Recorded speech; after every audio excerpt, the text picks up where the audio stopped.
பார்த்து வருகிறோம். விளாத்திக்குளத்தில் 12ஆம் வகுப்பு மாணவி கொலை செய்யப்பட்ட வழக்கில் குற்றவாளி தற்போது கைது செய்யப்பட்டிருக்கிறார். கூடுதல் விவரங்களை செய்தியாளர் மகேஸ்வரனிடம் கேட்கலாம். மகேஸ்வரன், விவரங்கள். சிவரஞ்சனி, தூத்துக்குடி மாவட்டம் விளாத்திக்கு அருகில் வேடநத்தம் கிராமத்தைச் சேர்ந்த 12ஆம் வகுப்பு பள்ளி மாணவி கடந்த 10ஆம் தேதி வீட்டிலிருந்து அங்கே அருகில் உள்ள காட்டுப்பகுதிக்கு இயற்கை உதை கிளைக்க சென்ற போது மாயமானார். அதன் பின்னர் மறுநாள் 11ஆம் தேதி அதே காட்டுப்பகுதியில் கொலை செய்யப்பட்டு காயங்களுடன் உடல் மீட்கப்பட்டது. இதை தொடர்ந்து பாதிக்கப்பட்ட மாணவி மற்றும் உறவினர்கள் மற்றும் கிராம மக்கள் இந்த கொலை சம்பந்தப்பட்ட குற்றவாளியை கைது செய்வது தொடர்ந்து போராட்டம் பண்ணாங்க.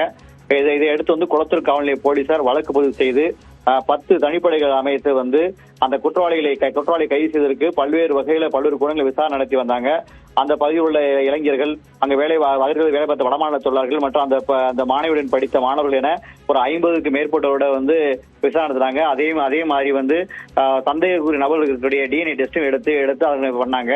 அது மட்டுமல்ல, அங்குள்ள செல்போன் அழைப்புகள் இது எல்லாத்தையுமே ஆய்வு செய்து வந்த நிலையில தற்போது சாயல்குடி, ராமநாதபுரம் மாவட்டம் சாயல்குடியை சேர்ந்த தர்ம முனீஸ்வரன் என்பவர் இந்த கொலை வழக்கு தொடர்பாக போலீசார் கைது செய்திருக்காங்க.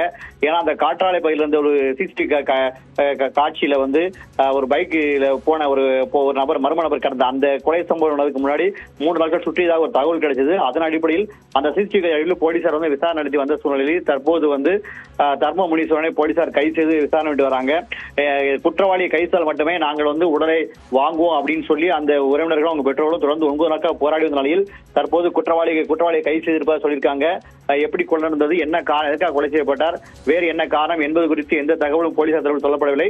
தற்போது கைது செய்யப்பட்டு வர மட்டும் சொல்லியிருக்காங்க. எனவே இது தொடர்பான விரிவான விளக்கங்கள் காவல்துறை இன்னும் சில நேரத்தில் வெளியிடப்பட வாய்ப்பு இருப்பதாக சொல்றாங்க. சிவரஞ்சனி, விவரங்களை வழங்கியமைக்கு நன்றி மகேஸ்வரன்.